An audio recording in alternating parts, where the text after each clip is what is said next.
Hello friends, स्वागत है आपका अपने यूट्यूब चैनल में एक नई वीडियो के साथ। तो आज हमारी सीडीपी की सेकंड क्लास रहने वाली है। तो जैसे कि आप लोगों ने पिछली क्लास में देखा था, उसमें भी हमने कुछ क्वेश्चन किए थे जो प्रीवियस ईयर में इम्पोर्टेंट क्वेश्चन आए हुए हैं। तो उसी की अगली प्रैक्टिस आज रहने वाली है। वो वीडियो आप लोगों ने नहीं देखी है तो नीचे डिस्क्रिप्शन पे उस वीडियो का मैंने लिंक दिया हुआ है, तो बने रहिएगा वीडियो में अंत तक। और अगर आप लोग चैनल पे नए हैं, अभी तक आप लोगों ने चैनल को सब्सक्राइब नहीं किया है, तो साथ में चैनल को भी सब्सक्राइब जरूर कीजिएगा। और इसी प्रकार की वीडियो आप लोगों तक आसानी से पहुंच सके, इसके लिए आप लोग बेल आइकन को भी साथ में जरूर प्रेस कीजिएगा और वीडियो को ज़्यादा से ज़्यादा लोगों को भी शेयर जरूर कीजिएगा। तो शुरू करते हैं। आज का पहला प्रश्न है, किस विद्वान ने यह कहा था कि शिशु का मस्तिष्क कोरा स्लेट होता है? यानी कि शिशु का मस्तिष्क जो होता है वो कोरा स्लेट होता है, वह किस वैज्ञानिक के द्वारा कहा गया था? तो जो वैज्ञानिक होते हैं उनके भी इम्पोर्टेंट जो कथन उनके द्वारा कहे जाते हैं वो भी पेपर में हम लोगों को देखने को मिलते हैं, तो वो भी काफ़ी इंपॉर्टेंट हो जाते हैं। तो इसमें देख सकते हैं आप लोग, ये जो कथन है वो कथन है आप लोगों का प्लेटो का। ठीक हो गया। ये कथन किसके द्वारा कहा गया था? प्लेटो के द्वारा कहा गया था। यानी कि किसी भी बच्चे का, किसी भी शिशु का जो मस्तिष्क होता है, जो दिमाग होता है, वह कोरे कागज की तरह होता है, यानी कि कोरे स्लेट की तरह होता है। ऐसा जो कथन कहा गया था वो प्लेटो के द्वारा कहा गया था। उसके बाद अगला प्रश्न है, इसमें कहा गया है, किस विद्वान ने सीखने यानी कि पाठ योजना, ठीक हो गया, पाठ योजना के 5 चरण यानी कि 5 स्टेप इन लर्निंग बताए हैं? यानी कि किसने ऐसे बताए 5 चरण पाठ योजन के, यानी कि सीखने के 5 चरणों के बारे में जो डिस्कस किया गया था, जो कहा गया था, वो किसके द्वारा कहा गया था? हर्बर्ट के द्वारा ये कहा गया था। तो ऑप्शन ख हो जाएगा इसका सही उत्तर। उसके बाद अगला प्रश्न है, छात्र को दिए जाने वाले शारीरिक दंड के संबंध में आपकी क्या राय है? तो जैसा कि मैंने कल वीडियो में आप लोगों को बताया था, उसमें भी काफ़ी दंड से संबंधित हम लोगों ने क्वेश्चन रखे हुए थे। तो सबसे पहले आप लोग अगर टीचर एज ए टीचर हैं, एज ए लर्नर को आप लोग कोई चीज़ें सिखा रहे हैं, तो जहाँ पर भी अधिगम होता है वहाँ पर कभी भी जो दंड वाला प्रावधान होता है उसको आप लोगों ने स्किप कर देना है। ठीक होगा, यानी कि उसको हटा देना है। तो दंड की बात तो होनी ही नहीं चाहिए लर्निंग में। तो देखते हैं इसमें क्या क्या ऑप्शन है। इसमें पहला है, जहां तक संभव हो दंड से बचा जाए, यानी कि दंड से बचा जाए जहां पर भी संभव हो। तो यही इसका क्या हो जाएगा? सही आंसर हो जाएगा ऑप्शन को। अन्य को भी पढ़ के देख लेते हैं एक बार। इसमें अन्य में जो है वो क्या कहा गया है, जैसे कि इसमें कहा गया है कि सभी अपराधियों को समान दंड दिया जाए। तीसरा कहा गया है, दंड देते समय शिक्षक को बच्चों की आयु और उसकी शारीरिक क्षमता का ध्यान रखना चाहिए। तीसरा है उपयुक्त सभी। तो बहुत से लोग इसमें क्या करेंगे, उपयुक्त सभी को ही टिक कर देंगे, क्योंकि जो ऑप्शन आप लोगों को दिखेंगे वहां पर आप लोगों को लगेगा कि हाँ ये भी सही है, ये भी सही है, ये भी सही है। लेकिन जहां पर भी दंड वाला प्रावधान आएगा वहां पर आप लोगों को दंड को क्या कर लेना है? स्किप कर लेना है, उसको हटा देना है। तो जहां तक आप लोगों का संभव हो, मतलब सबसे पहले तो आप लोगों को दंड देना ही नहीं है, तो जहां तक संभव हो आपको दंड से बचना चाहिए। तो यहां पर जो सही आंसर इसका हो जाएगा ऑप्शन को, इसका सही आंसर हो जाएगा। उसके बाद अगला प्रश्न है, इसमें क्या कुछ कहा गया है, यदि कोई छात्र अध्यापक के साथ दुर्व्यवहार करे तो भी अध्यापक को शांत रहना चाहिए, क्यों? यानी कि ऐसा अगर कोई विद्यार्थी है, वो होते हैं ना क्लास में बहुत से ऐसे होते हैं कि उत्तेजक टाइप का होता है, या कोई ऐसे मतलब स्टूडेंट होते हैं, तो वो क्या करते हैं, छात्र जो अध्यापक होता है उनके साथ ऐसा दुर्व्यवहार कर देते हैं। तो ऐसे में छात्र को क्या करना चाहिए? क्योंकि जो बच्चा होता है उसके पास बचपना होता है, ठीक हो गया, इतना समझदार वो नहीं होता है। तो ऐसे में जो टीचर है, एज ए टीचर आपको क्या करना होगा? तो इसमें हम देख लेते हैं। जैसे कि पहला इसमें रखा गया है कि छात्र नासमझ होता है, यानी कि जो छात्र है वो नासमझ होता है। दूसरा इसमें है, छात्र उद्दंड होता है। नासमझ भी होता है क्योंकि जो बच्चा होता है अब इतनी समझदारी उसको नहीं होती है, उद्दंड भी उनका स्वभाव होता है, बचपना होता है। और यदि छात्र समझदार हो तो वह ऐसा करेगा ही नहीं। अब ठीक ही बात है, समझदार अगर हो जाते तो ऐसा करते ही नहीं। दूसरा, छात्र के दुर्व्यवहार से क्रोध होकर छात्र को दंड देना अध्यापक को शोभा नहीं देता। यानी कि एज ए टीचर, अब इसमें प्रश्न को एक बार और हम पढ़ लेते हैं कि यदि छात्र अध्यापक के साथ दुर्व्यवहार करे तो अध्यापक को शांत रहना चाहिए, ऐसा क्यों? ठीक हो गया, यानी कि उसको क्यों शांत रहना चाहिए। तो इसका सही आंसर ही ये होता है, हो जाएगा ऑप्शन घ। क्यों? क्योंकि छात्र के दुर्व्यवहार से क्रोध होकर जो छात्र को दंड देना अध्यापक का स्वभाव नहीं होता है। आप लोग क्या है कि किसी को कोई ऐसा उपद्रव मचा रहा है, कुछ ऐसा कर रहा है, तो उसको समझा बुझाकर समझाना बुझाना उसका पहला कर्तव्य होता है किसी भी टीचर का, न कि आप सीधे उसको दंडित कर दें, सीधे आप क्रोधित हो जाएं। ठीक हो गया। अब उनका तो क्या है, स्वभाव ही है। अब इनको मैं आप लोगों को अन्य ऑप्शन भी देखो, जैसे छात्र नासमझ होता है, होता ही है वो भी, लेकिन सबसे इंपॉर्टेंट जो इसमें आंसर होगा वो कौन सा होगा, यही होगा कि ऐसा करने से क्रोधित होकर के दंड देना ये स्वाभाविक नहीं होता है।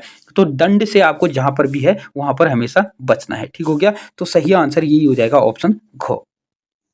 प्रश्न नंबर 5, इसमें पूछा गया है कि आक्रामक आवेगों को सभ्य सामाजिक क्रियाओं में लगाना क्या कहलाता है। तो ऐसी जो क्रियाएं होती हैं उसको क्या कहा जाता है, उदात्तीकरण इसको कहा जाता है। तो ऑप्शन हो जाएगा इसका ख सही उत्तर। क्योंकि जो आक्रामक आवेग वाले जो व्यक्ति होते हैं वो सभ्य समाज में ऐसी क्रियाओं को लगाने से वहां पर क्या हो जाता है, उदात्तीकरण हो जाता है। तो ऑप्शन ख हो जाएगा इसका सही आंसर।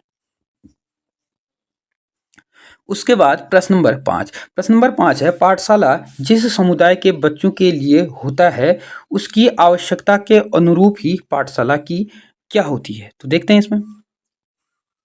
पहला ऑप्शन है पाठ्यचर्या, इमारत होनी चाहिए। उसके बाद है शिक्षण विधि होनी चाहिए। उसके बाद है शिक्षा का स्तर होना चाहिए। तो जिस भी समुदाय के लिए जो पाठ बच्चों के लिए जो अनुरूप होनी चाहिए पाठशाला, वो क्या होनी चाहिए, वहाँ पर होनी चाहिए उसकी पाठ्यचर्या। किसी की भी जो पाठशाला है उसकी सबसे पहली चीज जो है वहाँ पर क्या होनी चाहिए, उसकी जो पाठचर्या है वो सुगम होनी चाहिए, सुदृढ़ होनी चाहिए। तो ऑप्शन क हो जाएगा इसका सही आंसर। उसके बाद अगला प्रश्न है प्रश्न नंबर 7, पठन पाठन विधि के निम्नलिखित चरणों में से किस चरण पर अध्यापक को सबसे अधिक समय देना चाहिए। यानी कि पठन पाठन की विधि पर, किस विधि पर सबसे अधिक समय देने की जरूरत है किसी भी अध्यापक को। तो वो किस पर है, देखते हैं। तैयारी पर, प्रस्तुतिकरण पर, तुलना पर, सामान्यीकरण पर। तो इसका जो सही उत्तर इसका हो जाता है प्रस्तुतिकरण। किसी भी पठन पाठन में जब अध्यापक किसी भी चीज को प्रस्तुत करता है तो वो प्रस्तुतिकरण ही सबसे इंपॉर्टेंट होता है। अगर आप लोग जैसे आप एज ए बीएड के स्टूडेंट के दौरान जब भी आप लोग छात्र के सामने पढ़ाने के लिए जाते होंगे, उसके सामने सबसे पहले आप प्रस्तावना प्रश्न रखते होंगे, यानी कि उसका जो प्रस्तुतिकरण है सबसे पहले उसको आप लोग लिखते थे। उसके बाद धीरे धीरे उसका स्टेप टू स्टेप उसको सिखाते जाते थे। तो किसी भी पठन पाठन में सबसे पहले आपका जो भी चीज़ आप पढ़ा रहे होते हैं वो किस प्रकार से आप उसको प्रस्तुत करते हैं वो सबसे इंपॉर्टेंट रहता है। तो ऑप्शन ख इसका क्या हो जाएगा, सही आंसर हो जाएगा। उसके बाद प्रश्न नंबर 8 है, कक्षा शिक्षण की विश्लेषणात्मक विधि के अधीन छात्र क्या होता है, अज्ञात से ज्ञात की ओर बढ़ता है। यानी कि छात्र अज्ञात होता है जब भी विश्लेषणात्मक विधि से पढ़ाया जाता है, वहाँ पर उसको कोई भी चीज़ अज्ञात होता है उससे ज्ञात की ओर उसका ज्ञान बढ़ता है। तो ऑप्शन क हो जाएगा इसका सही उत्तर। उसके बाद जो अगला है, अगला प्रश्न इसमें प्रश्न नंबर 9। प्रश्न नंबर 9 में अब क्या है, अभी तक क्या पूछा था, विश्लेषणात्मक में पूछा था। अब यहाँ पर है कक्षा शिक्षण में संश्लेषणात्मक विधि। अब विश्लेषणात्मक में क्या होता है, अज्ञात से ज्ञात की ओर बढ़ता है। लेकिन संश्लेषणात्मक जो विधि होती है इसमें जो बच्चा होता है, जो छात्र होता है, वह अज्ञात से ज्ञात की ओर बढ़ता है। यानी कि अज्ञात की से ज्ञात की ओर बढ़ता है किसमें, संश्लेषणात्मक विधि में। और विश्लेषणात्मक विधि में अज्ञात से ज्ञात की ओर बढ़ता है। तो ये चीजों को भी आप लोगों को ध्यान देने वाली बात है कि प्रश्न को कभी भी 2 से 3 बार पढ़ लीजिएगा।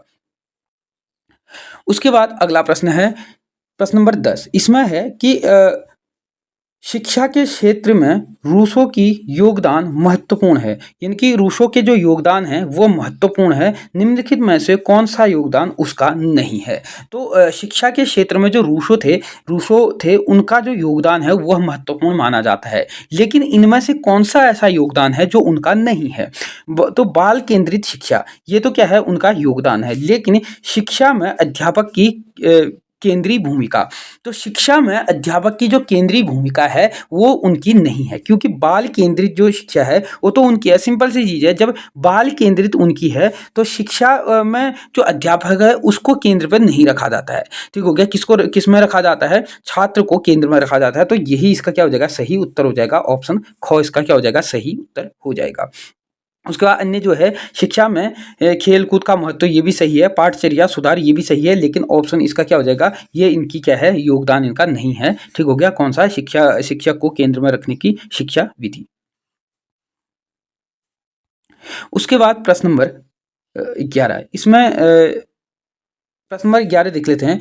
कक्षा में बच्चे मनोरंजन के लिए बहुत सी पुस्तकें पढ़ते हैं। प्रायः वे ऐसी पुस्तकें एक दूसरे से लेते रहते हैं।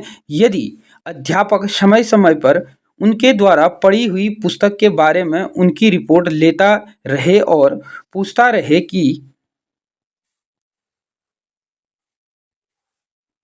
उन्होंने क्या पढ़ा और उनमें मुख्य बातें क्या थी, तो इससे बच्चों में क्या चीज़ होगा, यानी कि क्या उसमें बच्चों में सुधार आएगा। तो देखते हैं इसमें क्या कुछ रखा गया है। पहला है अभिव्यक्त का गुण पैदा होगा। दूसरा, मनोरंजन के लिए पढ़ने की आदत पैदा होगी। दूसरा, विश्लेषण के योगदान पैदा होंगे। तीसरा, उपयुक्त में से सभी। तो इसका जो सही आंसर होगा वो क्या होगा, उपयुक्त में से सभी। क्योंकि जब भी बच्चा पढ़ता है और उसमें अगर अध्यापक जो है उससे कुछ चीज़ें पूछते रहता है, तो उससे उसके पर क्या असर पड़ेगा कि जो उसकी अभिव्यक्ति की क्षमता है, जो अभिव्यक्त करता है, उसको उसमें क्षमता में क्या होगी, वृद्धि होगी। दूसरा, मनोरंजन के लिए उन लोगों का किताबों के साथ यानी कि पढ़ाई के साथ ज़्यादा रुझान बढ़ेगा, ये भी सही है। दूसरा है विश्लेषण के, जो उनको कोई भी चीज़ का विश्लेषण करना हो उस पर भी उनका योगदान अधिक हो जाएगा, इनकी वो चीज़ें बढ़ जाएंगी, पैदा होंगी उनके अंदर। और ये क्या हो गया, उपयुक्त में से सभी चीज़ें अगर इसमें मिल रही हैं तो उपयुक्त में से सभी इसका क्या हो जाएगा, सही आंसर हो जाएगा। उसके बाद अगला प्रश्न है, यदि कक्षा में कोई छात्र शिक्षक से कोई ऐसा प्रश्न पूछता है जिसका उत्तर शिक्षक को नहीं आता है और शिक्षक उस प्रश्न का उत्तर नहीं देता, इसके इसकी छात्रों पर क्या प्रक्रिया होगी। यानी कि कोई ऐसा प्रश्न होता है जो छात्र से वो पूछता है, लेकिन छात्र टीचर से पूछता है और टीचर को चीज़ें नहीं आती हैं, तो शिक्षक पर प्रश्न पूछता है, उत्तर नहीं दे पाता है। तो ऐसे में छात्रों के मन में उस शिक्षक के प्रति क्या भावनाएं उत्पन्न होगी। तो इसमें देख लेते हैं हम क्या ऑप्शन रखे गए हैं। जैसे कि पहला है कुछ भी नहीं, ऐसा तो नहीं है कुछ भी, कुछ तो उसके दिमाग में आएगा ना कि यार हमारे टीचर को हमने ये चीज़ें पूछी उसको नहीं आया। दूसरा है ये तो नहीं होगा। दूसरा क्या है, वे समझ जाएंगे कि अध्यापक को उस प्रश्न का उत्तर नहीं आता है, ये भी ठीक लग रहा है। अगला देखते हैं, अगला क्या पूछा जाता है, वह समझ जाएंगे कि वह प्रश्न अप्रासंगिक है, ऐसा भी नहीं है। वह प्रश्न पूछने वाले छात्रों की हंसी करेंगे, उड़ाएंगे, यानी कि हंसी मजाक उड़ाएंगे, ये भी नहीं है। तो इसका जो सही आंसर है, इसका कौन सा हो जाएगा, इसका जो सही आंसर होगा वो यही होगा, ऑप्शन ख, क्योंकि वे समझ जाएंगे कि अध्यापक को प्रश्न का उत्तर नहीं आ रहा है, इसलिए वो नहीं बता रहा है। उसके बाद अगला प्रश्न है, प्रश्न नंबर 13, अध्यापक अभिभावक की मीटिंग का सबसे बड़ा लाभ यह हो सकता है। यानी कि क्या हो सकता है, जब पीटीए मीटिंग होती है, यानी कि पेरेंट टीचर जो मीटिंग होती है, उस मीटिंग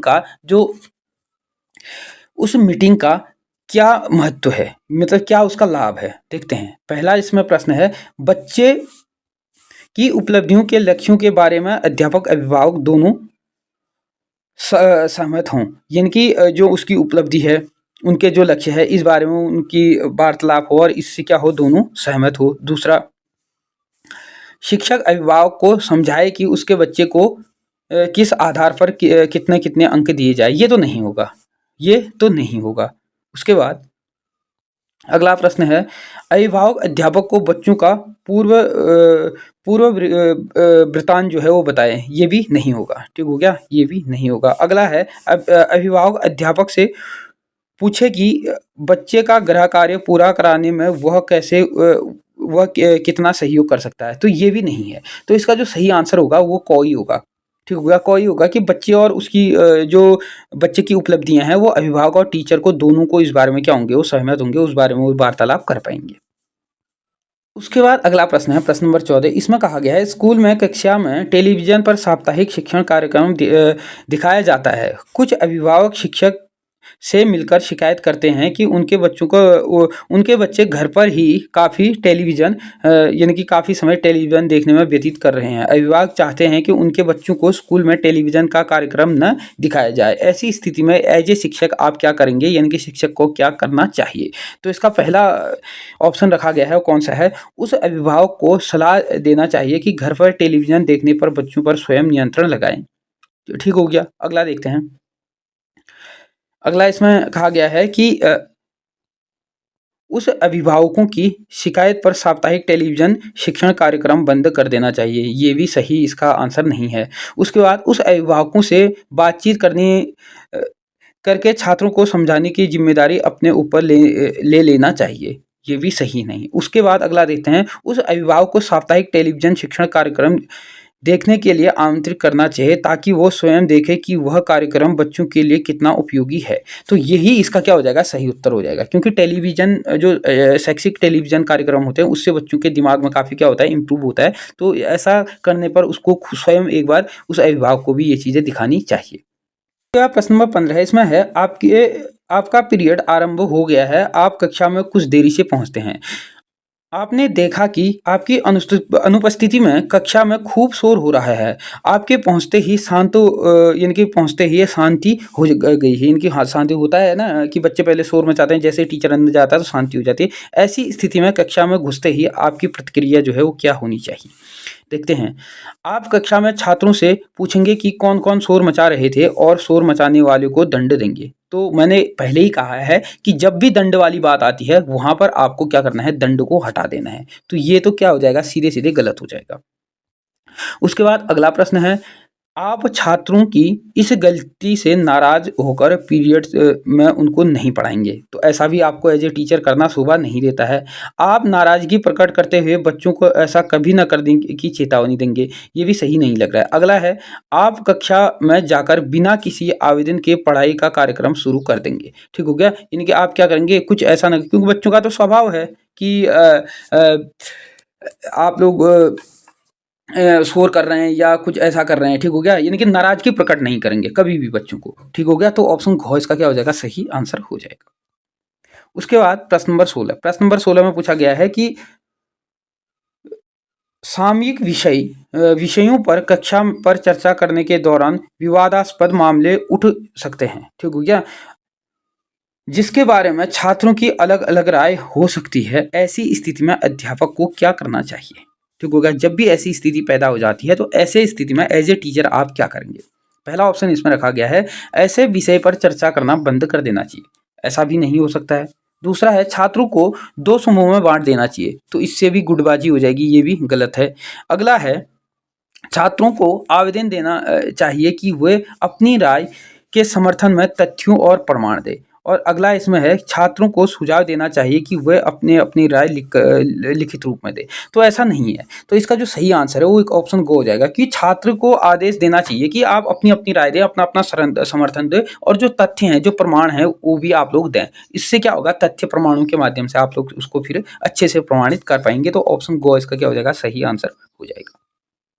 उसके बाद प्रश्न नंबर 17 इसमें है, किसी छात्र की उपलब्धि का मूल्यांकन किस आधार पर किए जाने चाहिए? यानी कि किसी का छात्र का जो मूल्यांकन है वो किस आधार पर किया जाना चाहिए? पहला है, कक्षा के सबसे मेधावी छात्र के साथ तुलना करनी चाहिए, ये भी सही लग रहा है। कक्षा में सामान्य छात्र के साथ भी तुलना करनी चाहिए, ये भी सही है। उसके बाद है, उस छात्र की अ, इसमें पहले क्या उपलब्धि थी? यानी कि छात्र की पहले क्या उपलब्धि थी, वर्तमान में क्या उपलब्धि है, इसकी भी तुलना उसके साथ करनी चाहिए, ये भी सही है। तो उपरोक्त में से सभी इसका क्या हो जाएगा, सही आंसर हो जाएगा, क्योंकि सभी आंसर इसके क्या हैं, सही है। उसके बाद अगला प्रश्न है, अच्छे अंक न पाने वाले छात्रों की प्रोग्रेस रिपोर्ट में अक्सर शिक्षक लिख देता है, तुम इससे भी अच्छे अंक प्राप्त कर सकते थे। तो क्या ऐसा लिखने से छात्र को प्रोत्साहन मिलता है? देखते हैं। हाँ, बहुत प्रोत्साहन मिलता है। अगला, नहीं, क्योंकि छात्र समझता है कि यदि मैं अच्छे अंक प्राप्त कर सकता था तो क्या मैं मूर्ख हूँ जो मैंने उतनी मेहनत नहीं की। अगला है, नहीं, क्योंकि छात्र को यह बताने की आवश्यकता नहीं है कि वह मेहनत उपलब्धि प्राप्त कर सकता था, बल्कि वास्तव में मेहनत उपलब्धि के लिए अपेक्षित प्रेरणा की आवश्यकता होती है। उसके बाद अगला, इससे बच्चों का हौसला बढ़ता है, ठीक हो गया? यानी कि इसका यही उत्तर होगा कि इससे बच्चों का क्या होता है, अगर आप लोग ऐसा लिख देते हैं उसके प्रोग्रेस कार्ड में, तो उसको लगता है कि यार अगली बार मुझे और अधिक मेहनत करनी चाहिए, ताकि इससे क्या होगा, आने वाले एग्ज़ाम में मेरे और अच्छे एग्ज़ाम मार्क्स जो हैं वो आ सकते हैं। उसके बाद अगला प्रश्न है, प्रश्न नंबर 19, मानसिक दृष्टि से पिछड़े बच्चे आमतौर पर अधिक क्या होते हैं? संवेदनशील होते हैं, निष्ठावान होते हैं, शक्तिशाली होते हैं या अनुशासनहीन होते हैं। तो इसका जो सही उत्तर हो जाता है वो कौन सा हो जाता है? संवेदनशील होते हैं। यानी कि जो मानसिक दृष्टि से क्या हो जाता है, बिछड़ जाते हैं जो बच्चे, ऐसे बच्चे क्या होते हैं? संवेदनशील होते हैं। उसके बाद अगला प्रश्न है प्रश्न नंबर 20। आप विज्ञान के अध्यापक नहीं हैं। कक्षा में पाठ्य पुस्तक में एक पाठ किसी वैज्ञानिक के जीवन और उसके वैज्ञानिक उपलब्धियों के बारे में है। ऐसी स्थिति में उस पाठ के संबंध में आप क्या करेंगे? यानी कि ऐसा पाठ आ जाता है कि आप विज्ञान के संबंधित कोई पाठ आ जाता है, तो ऐसे में आप लोग क्या करेंगे? तो इसका देखते हैं। पहला है, छात्रों से कह देंगे कि वे उस पाठ को स्वयं पढ़ लें। ऐसा तो नहीं करेंगे कभी भी। उसके बाद स्कूल में विज्ञान के अध्यापक से अनुरोध करेंगे कि वह अपनी कक्षा में छात्रों को वह पाठ पढ़ा दे। देखते हैं अगला भी। स्वयं उस वैज्ञानिक के जीवन और उससे वैज्ञानिक उपलब्धियों के बारे में पढ़कर छात्रों को वह पढ़ाएंगे। उपरोक्त में से कोई नहीं। तो इसका जो सही उत्तर हो जाएगा वो हो जाएगा ऑप्शन को। मतलब अगर आप विज्ञान के टीचर नहीं भी है तो एज ए टीचर आपको इतना तो पता होना चाहिए कि उस वैज्ञानिक का अगर ऐसा जिक्र कभी भी आ भी जाता है, अगर नहीं भी बताया तो आप इधर उधर से सोर्सेज के माध्यम से उसमें जानकारी जुटाने के बाद क्या है उसको आप प्रस्तुत उसमें कर सकते हैं। उसके बाद अगला प्रश्न है, आप किसी कक्षा में अध्यापक नियुक्त किए जाते हैं, यानी कि किसी कक्षा में अध्यापक नियुक्त हो जाते हैं। पहले दिन जब आप अपनी कक्षा में जाते हैं और छात्र आपसे अपना परिचय देने का अनुरोध करते हैं, आपकी जो प्रतिक्रिया है वो उसमें किस प्रकार की होगी? पहला इसमें प्रश्न है, उसकी बात पर ध्यान नहीं देंगे। ऐसा तो आप नहीं करेंगे। एज ए टीचर आपको अपनी प्रतिक्रिया कुछ ना कुछ देनी होगी। उसके बाद ये तो गलत हो जाएगा। उसके बाद दूसरा है, उनको डांट कर बैठा देंगे। तो डांटना भी आपका काम, मैंने कहा है दंड और डांटने वाली बात तो आपको सीधे सीधे हटा देनी है। उसके बाद संक्षेप में परिचय देकर बच्चों का परिचय प्राप्त करेंगे। यानी कि आप अपना परिचय जो है संक्षेप में देंगे, यानी कि विस्तृत रूप से बहुत लंबी चौड़ी कहानी न करके संक्षिप्त रूप में अपना परिचय देंगे और बच्चों से भी उनका परिचय लेंगे, जिससे आपका और बच्चों का आस पास में अच्छा कॉन्टैक्ट हो पाए। ठीक हो गया। तो यही इसका क्या हो जाएगा? सही उत्तर हो जाएगा ऑप्शन को। तो ये थे कुछ चुने हुए प्रश्न। तो इसी प्रकार से अगली वीडियोज़ में हम कुछ प्रश्न और देखेंगे इम्पोर्टेंट। तो वीडियो अच्छी लगी तो इसे ज़्यादा से ज़्यादा लोगों को भी शेयर ज़रूर कीजिएगा। चैनल पे नए हैं या अभी तक आप लोगों ने हमारे चैनल को सब्सक्राइब नहीं किया है तो चैनल को भी साथ में सब्सक्राइब ज़रूर कीजिएगा। धन्यवाद।